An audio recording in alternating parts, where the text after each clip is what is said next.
Très bien. Donc pour la préparation, je répète, ça sera une, comment dirais-je, une révision, un rappel de ce que nous avons vu en S4. Hein. Et donc, j'ai dit tout à l'heure qu'on a terminé le programme de l'année dernière de S4 par étudier la fonction alcool, qui est une fonction monovalente. Et lorsqu'on a parlé de la réactivité de cette fonction monovalente, parmi les réactions qu'on peut faire, ce sont des réactions qui vont nous donner des cétones ou bien des aldihydes. Et ces cétones et aldihydes, on les a obtenus par des réactions d'oxydation ménagée. D'accord? Donc là, on va parler de l'oxydation ménagée des alcools. Donc on parlera d'oxydation ménagée des alcools lorsque la chaîne carbonée elle est conservée. Ça veut dire la chaîne carbonée du produit de la réaction elle est similaire à celle du produit de départ. Ça veut dire qu'on ne perd pas de carbone. Ce n'est pas comme les autres réactions qu'on va voir tout à l'heure. Donc, oxydation ménagée, ça veut dire conservation de la chaîne carbonée en passant du réactif de départ vers le produit de la réaction. Donc, on va commencer tout d'abord par les alcools primaires. Alors, donc, les alcools primaires, donc, parce que là, on va préparer les aldydes et les cétones.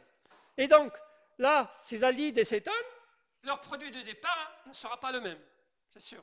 Donc, pour préparer les aldydes, on va utiliser des alcools primaires, et pour préparer les cétones, on va utiliser les alcools secondaires. Ce sont des choses qu'on a vues en S4.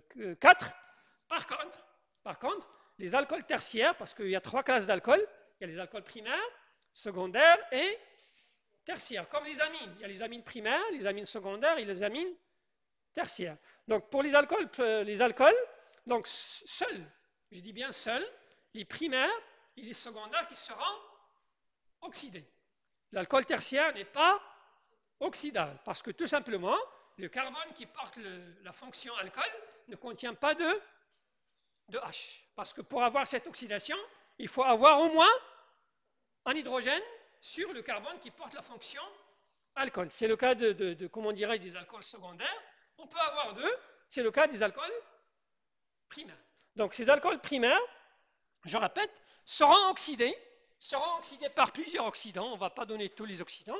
On va se limiter dans 2 oxydants. Donc ce sont des rappels, ni plus ni moins. Ça c'est déjà vu, c'est déjà traité en S4. Le premier oxydant qu'on va utiliser, c'est de l'anhydride chromique. C'est le CrO3 en présence de la péridine. D'accord? Donc c'est un oxydant doux parce que là, dans ce cas-là, dans le cas des alcools primaires, on parlera d'oxydation douce. Parce qu'il y a 2 types d'oxydation. Il y a les oxydations douces, il y a les oxydations fortes. Ça veut dire des oxydations qui utilisent des oxydants très très costauds, très très forts.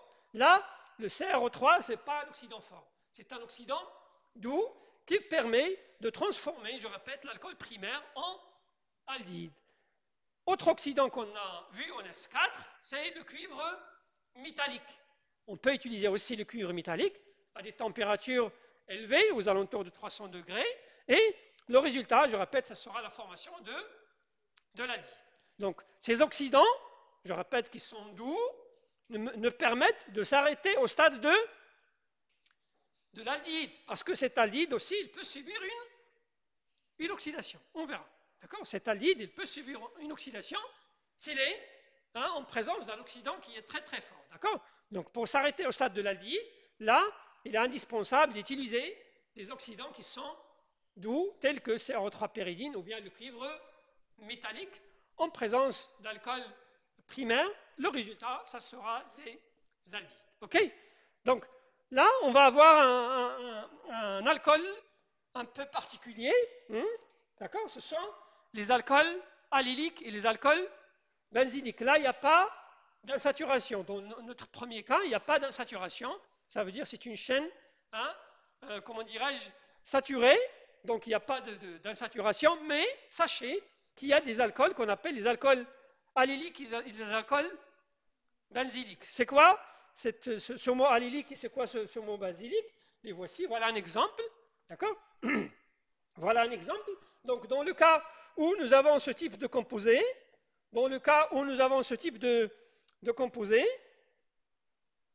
donc on parlera d'alcool allylique, voilà, OH, d'accord?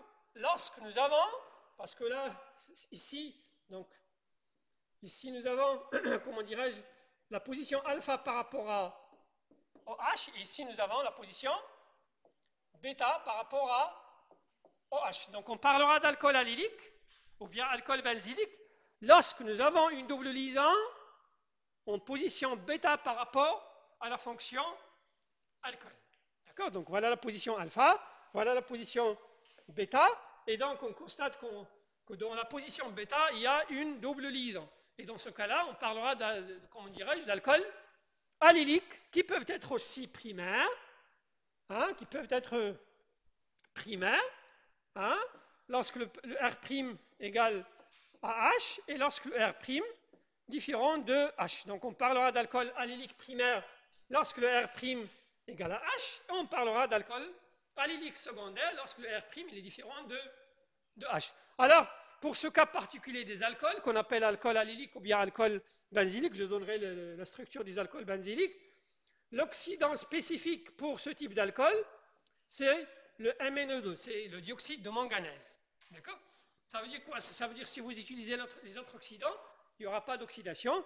Et donc, il faut utiliser, je répète, le MnO2, c'est lui qui va nous permettre de faire cette oxydation et d'obtenir soit un aldéhyde dans le cas des alcools primaires, soit une cétone dans le cas des alcools secondaires. D'accord? Donc, je répète, c'est un oxydant qu'il faut utiliser dans ce cas particulier des alcools. Ça veut dire des alcools possédant, je répète, une double liaison en position bêta. Donc là, on parlera d'alcool allylique. Hein. On parlera d'alcool allylique. Donc pour les alcools benzyliques, tout simplement, on va changer la chaîne aliphatique par un phényl. Hein. On va changer la chaîne aliphatique par un phényl. Voilà ce qu'on appelle les alcools benzyliques. Voilà ce qu'on appelle les alcools benzyliques. Toujours avec un R' ici. Hein, qui peut nous donner soit des aldéhydes, comment dirais-je, soit des alcools primaires, soit des alcools secondaires. Donc là, on parlera d'alcool, hein, on parlera d'alcool benzylique. On parlera d'alcool benzylique. On parlera d'alcool benzylique. Donc ce sont des alcools, donc toujours, voilà la position alpha. Et regardez, dans la position bêta, il y a une double liaison. D'accord? Donc c'est une propriété, je répète, hein, qui nécessite l'utilisation d'un oxydant spécifique qui est le MnO2, et donc là, on va obtenir soit comment dirais-je, l'acétophénone, soit la benzaldéhyde. On va obtenir soit l'acétophénone dans le cas où le R' égale un méthyle, ou bien une benzaldéhyde dans le cas où le R' égale H. D'accord? Donc pour les alcools allyliques et les alcools benzyliques, je répète, là, il faut utiliser, je répète, cet oxydant-là, qui est le dioxyde de manganèse, pour réaliser cette oxydation, parce que je répète, en présence des autres oxydants, l'oxydation n'aura pas lieu. L'oxydation n'aura pas lieu. D'accord? D'accord? Donc pour les alcools allyliques, donc notez cette remarque s'il vous plaît, il faut utiliser le MnO2. Alors on va continuer la préparation, je répète, par rappeler le programme comment dirais-je, de S4. Alors on a parlé des alcools primaires, là il faut voir les alcools secondaires. Donc j'ai dit tout à l'heure que nous sommes en train de préparer les aldéhydes et cétones, et les réactifs de départ pour avoir ces produits-là ne seront pas les mêmes. On a vu que les alcools primaires mènent vers la formation des aldéhydes, et par conséquent, pour préparer les cétones, il faut utiliser les alcools secondaires. Donc les alcools secondaires aussi, on peut réaliser cette oxydation ménagée, dans laquelle la chaîne carbonée sera conservée, et donc la même chose comment dirais-je, que les alcools secondaires, on peut utiliser soit un oxydant doux, tel que CrO3 pyridine, ou bien le cuivre métallique. Donc là, j'ai mis uniquement CrO3 pyridine, mais sachez qu'on peut utiliser le cuivre métallique à haute température, à 300 degrés. D'accord? Mais une différence entre l'alcool primaire et l'alcool secondaire, c'est là. Donc, parce que c'est quel type d'oxydant ici, l'anhydride chromique pyridine? C'est un oxydant doux. C'est un oxydant doux. Mais Pour les alcools secondaires, je peux utiliser un oxydant fort. Hein, la différence entre l'alcool primaire et l'alcool secondaire, c'est que l'alcool secondaire peut utiliser les deux types d'oxydants, que ce soit oxydant d'eau, que ce soit oxydant fort. Et le résultat sera le même. Le résultat sera le même. Ça sera l'acétone. Ok, ça sera l'acétone. Mais dans le cas, je reviens vers l'alcool primaire, R, CH2OH. Si j'utilise KMNO4 concentré, si j'utilise le K2, CR2O7, en présence de H2SO4. C'est un oxydant phare, je répète, c'est un oxydant phare qui permet de donner ce qu'on appelle l'acide chromique. C'est un acide qui est très très fort, H2, CR2, O7. C'est un acide qui est très très fort. Et donc, dans le cas de l'alcool primaire, si j'utilise cet oxydant, qu'est-ce que j'aurai comme... J'aurai l'acide. Très bien. J'aurai l'acide carboxylique. Ce n'est pas l'aldhyde. Par contre, dans les alcools secondaires, il donne l'acétone. Parce que tout simplement, en présence de K2CR2O7, en présence de K2CR2O7, K2CR2O7 en milieu acide, normalement, avant d'arriver à l'acide, j'obtiens l'aldhyde. Avant d'arriver au stade de l'acide, j'obtiens l'aldhyde. Mais comme le milieu contient un excès de cet oxydant, l'aldhyde, il est oxydé, en présence de H2CR2O7 vers l'acide. C'est une réaction d'oxydation de l'aldhyde, parce que je répète, l'aldhyde ne va pas résister devant cet oxydant fort qui est le H2CR2O7. Donc pour les alcools primaires, pour s'arrêter au stade de l'aldhyde, il faut utiliser uniquement un oxydant doux. Par contre, pour les cétones, on peut utiliser, je répète, on peut utiliser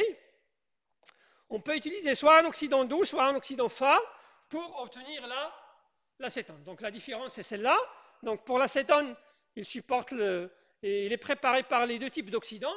Par contre, pour les aldydes, il faut utiliser un oxydant d'eau en présence d'alcool primaire. Très bien. Alors, autre réaction qu'on a vue en S4, c'est celle-là. C'est l'oxydation des alcènes. Cette oxydation, ce n'est pas une oxydation ménagée. Parce que tout simplement, on divise la chaîne carbonée sur deux. On coupe la double liaison. Donc, oxydation ménagée, on parlera d'oxydation ménagée lorsque la chaîne carbonée est conservée. Par contre, là, on ne peut pas parler d'oxydation ménagée. Donc, c'est une réaction qu'on a vue en S4. Et donc, en présence d'un alcène, qu'on peut oxyder par de différentes manières, on a vu ça en S4, on peut utiliser soit l'ozonolyse, on peut utiliser KMNO4 concentré HO. D'accord? Et donc, c'est une réaction, donc je ne vais pas tarder là-dessus. Donc, tu vas donner bof, ça dépend. Bon, R1, R2, je n'ai pas précisé s'il s'agit d'un. Donc, dans ce cas-là, on va obtenir un cétone. Et donc, on va discuter cas par cas. Alors, je vais prendre cet alcène. C'est un alcène qui est disubstitué. Moi, je suis dans le chapitre des aldydes et cétones. Qu'est-ce que je peux préparer comme produit à partir de cet alcène? Je vais préparer des aldydes. Par quel réactif? Rappelez-vous, lorsqu'on a parlé de l'ozonolyse, on a parlé de deux types d'ozonolyse. On a parlé de zonolyse normale, dans laquelle l'hydrolyse se fait avec H2O. On a parlé d'une hydrolyse réductrice, dans laquelle on utilise un réducteur qui est le zinc. Et donc ici, dans ce cas-là, il faut utiliser une ozonolyse réductrice. Ça veut dire qu'il faut utiliser le zinc qui va réduire l'eau oxygénée. Parce qu'il y a la formation d'eau oxygénée qui va oxyder l'aldhyde en acide. Donc en présence du zinc, là, on va s'arrêter au stade de l'aldéhyde. D'accord? Donc, pour un alcène de ce type-là, la présence d'un réducteur tel que le zinc, il est indispensable pour s'arrêter au stade de l'aldéhyde. Sinon, si on fait l'ozonolyse normale, qu'est-ce qu'on aura?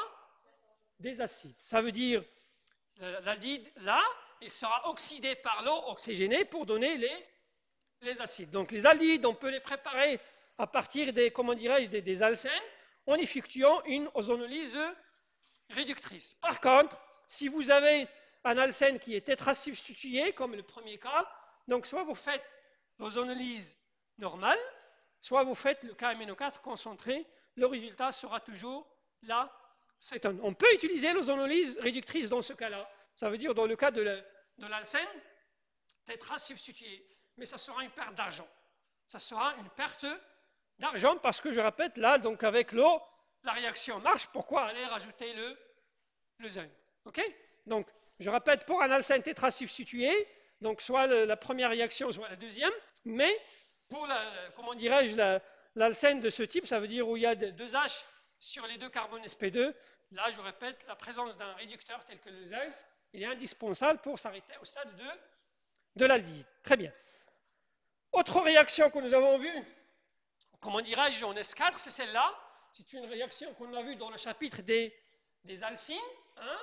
C'est une réaction qu'on a vue dans le chapitre des alcynes, et plus particulièrement, c'est l'hydratation. Donc, rappelez-vous, en S4, pour cette hydratation, on a vu qu'on peut la réaliser de deux façons. Donc, soit un mécanisme qui suit l'addition Markov-Nikov, soit un mécanisme qui va suivre, l'addition anti-Markov-Nikov. Alors, on va commencer par celui-là. Donc là, c'est quel type d'alcyne ici?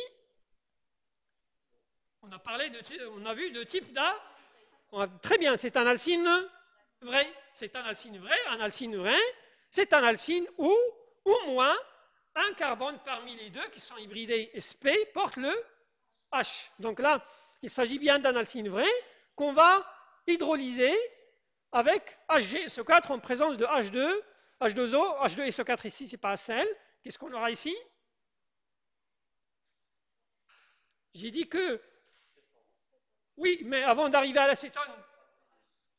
Non, parce que je répète, c'est une hydratation. Ça veut dire on va faire l'addition de H2O. On va avoir un alcool. Mais quel type d'alcool? Non, c'est un énol. Mais parce que tout à l'heure, avant de projeter la réaction, j'ai parlé de 2 types de mécanismes.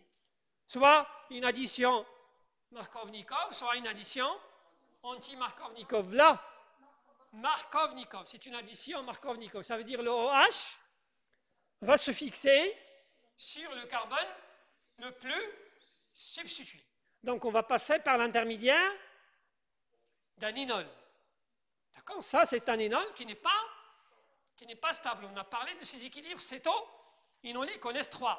Et donc, cet énol va évoluer vers la forme la plus stable qui est l'acétone. Très bien, qui est l'acétone. Donc, juste, il faut rectifier parce que je répète, c'est une réaction qui se fait. Donc là, je reprends mon alcyne vrai. Donc, l'hydratation avec HgSO4 en présence de H2O. Là, je répète, c'est H2SO4 qui est utilisé, ce n'est pas sel. Donc, ça va donner, je répète, une addition Markov-Nikov. Donc, ça veut dire le OH va se fixer sur le carbone le plus substitué. H.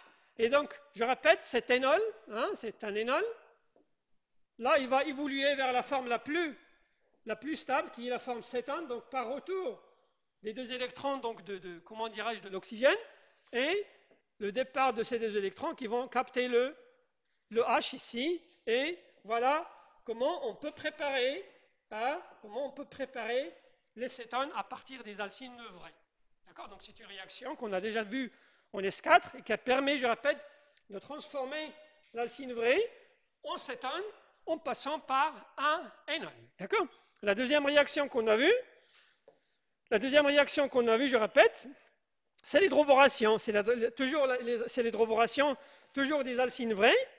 D'accord? Parce que là, donc, il faut Il faut bien choisir l'alcyne, c'est un alcyne vrai. Donc l'hydroboration, suivie d'une oxydation en milieu basique avec le H2O2, ça va donner toujours un énol. Ça va donner toujours un énol, mais dans le carbone le moins substitué, c'est lui qui va porter le OH. C'est une addition anti-Markov-Nikov. Et ça va donner cet énol. Donc là, c'est une addition anti-Markov-Nikov. Et la même chose, ça va évoluer, je répète, vers, comment dirais-je, la formation donc, de l'aldéhyde. Hein. Et donc, c'est une méthode qu'on a vue pour préparer les aldéhydes à partir des alcynes vraies. Donc, vous voyez, c'est un rappel de ce que nous avons vu en S4, ni plus ni moins. Et donc, je vous conseille bien, s'il vous plaît, de bien réviser vos cours de S3 et de S4 pour pouvoir réussir ce qui vous attend en S5 et en S6. Autre réaction qu'on a vue en S4, c'est celle-là. C'est une réaction d'acylation de Friedel-Crafts. C'est une réaction que nous avons traitée dans le chapitre des produits aromatiques. C'est une réaction de substitution électrophile des composés aromatiques. Donc là, je vais prendre le plus simple, c'est le benzène, et dans laquelle je vais faire une réaction de substitution, je répète bien, c'est une réaction de substitution électrophile qui va utiliser le chlorure d'acide en présence d'un acide de Lewis. Le ASL3, c'est un acide de Lewis qui va capter le chlore du chlorure d'acide pour donner un cation, et ce cation va réaliser la substitution électrophile pour préparer soit donc pour préparer ici l'acétone. Donc on parle d'un R, donc là c'est une réaction de substitution électrophile aromatique que nous avons réalisée en SE4, que nous avons réalisé en S4. Et donc là on peut faire varier donc le R, donc chose que j'aimerais bien signaler. Donc là c'est une réaction, je disais, donc c'est une réaction de substitution électrophile qu'on peut réaliser sur le, comment dirais-je, le benzène.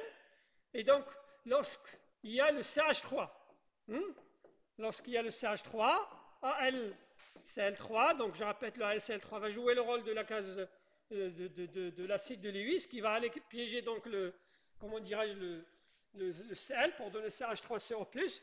Et donc, c'est une réaction de substitution électrophile aromatique. Et donc, je répète, là, dans ce cas-là, on parlera d'une OCH3, on parlera d'une acétylation. D'accord? On parlera d'une acétylation lorsque le R égale CH3. Et on parlera de l'acylation, en général, lorsque le R est différent de... Parce que sur la vidéoprojecteur, j'ai parlé de l'acylation. D'accord? Cette acylation, il peut être une acétylation dans le cas où le R égale CH3.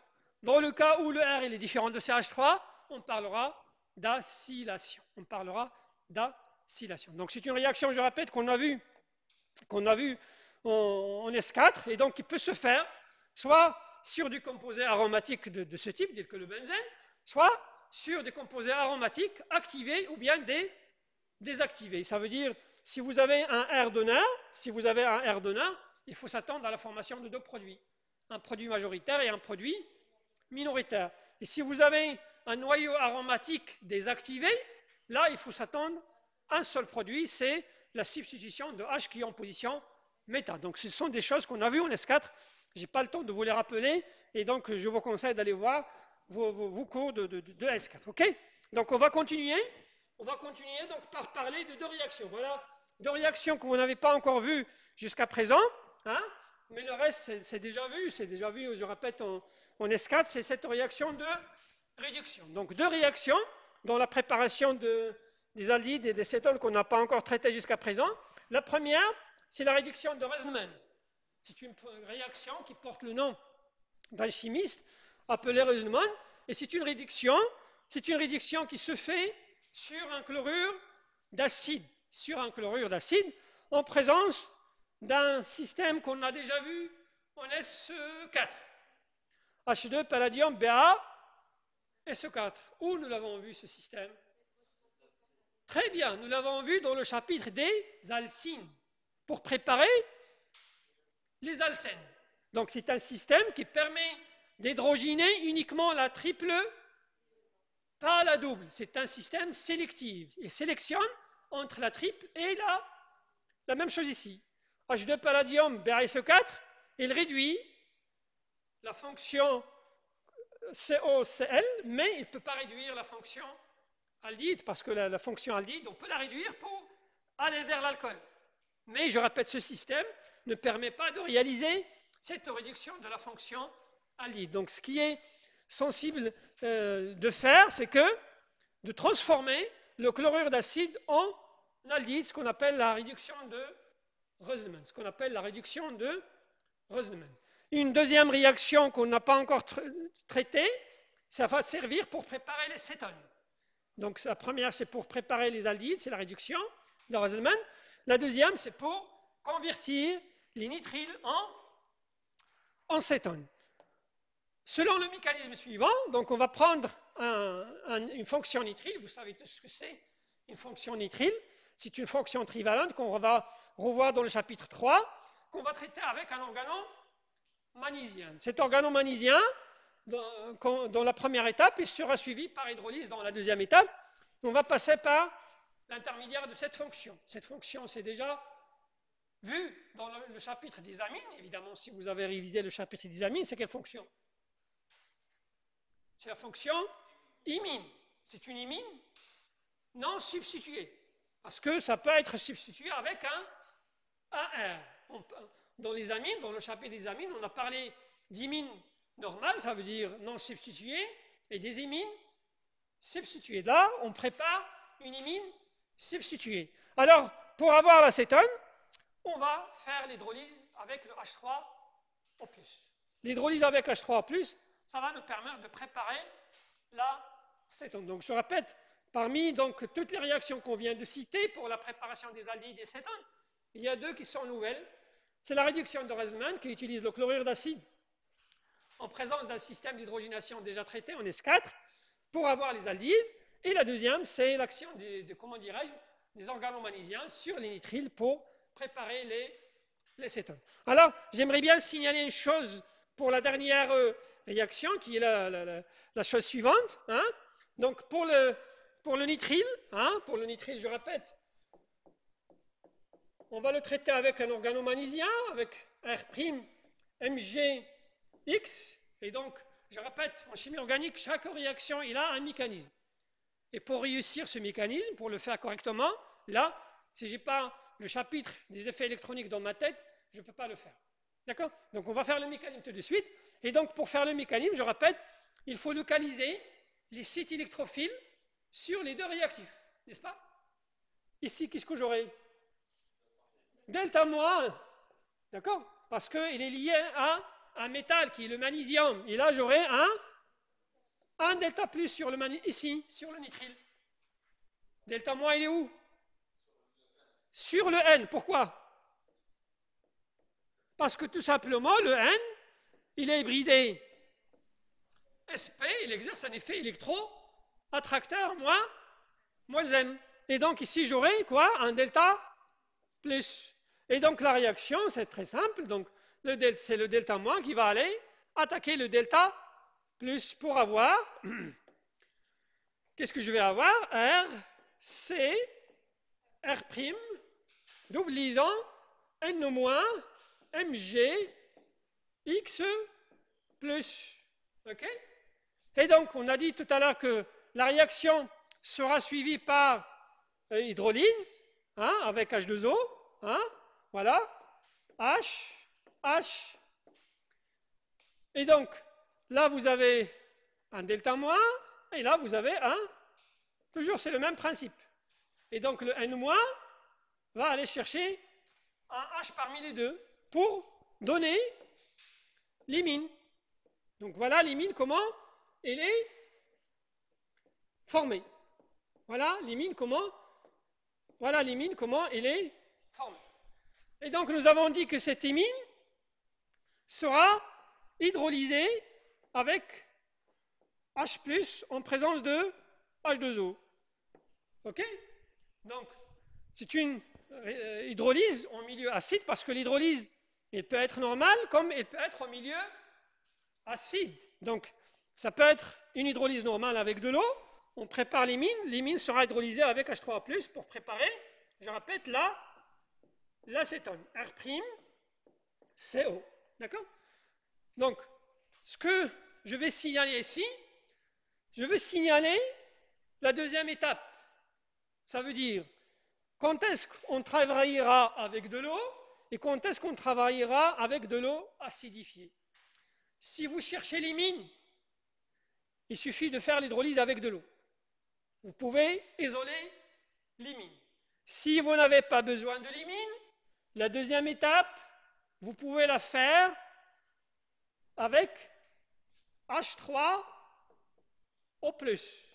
Est-ce que c'est clair?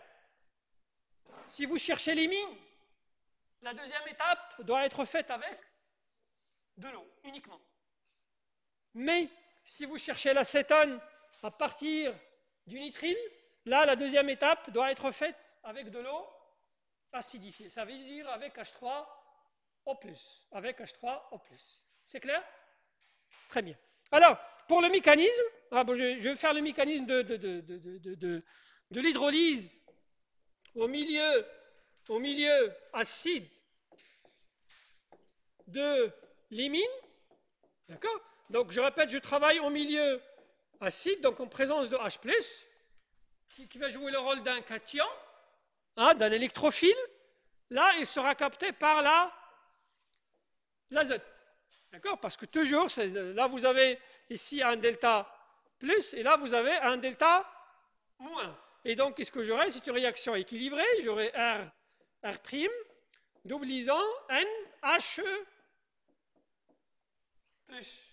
OK? Très bien. Alors, après, l'eau va intervenir. L'eau va intervenir en tant que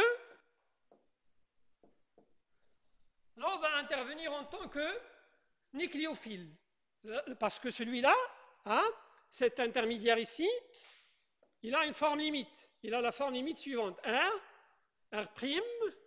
C, N, H, plus. Et là, la forme limite suivante, qui est la forme la plus stable. D'accord? Et donc, l'eau, il va intervenir en tant que nucléophile en attaquant le carbone, et les deux électrons que vous avez là vont aller sur la case vide de l'azote pour donner, qu'est-ce qu'ils vont donner? Donc ils vont donner R', oui, NH.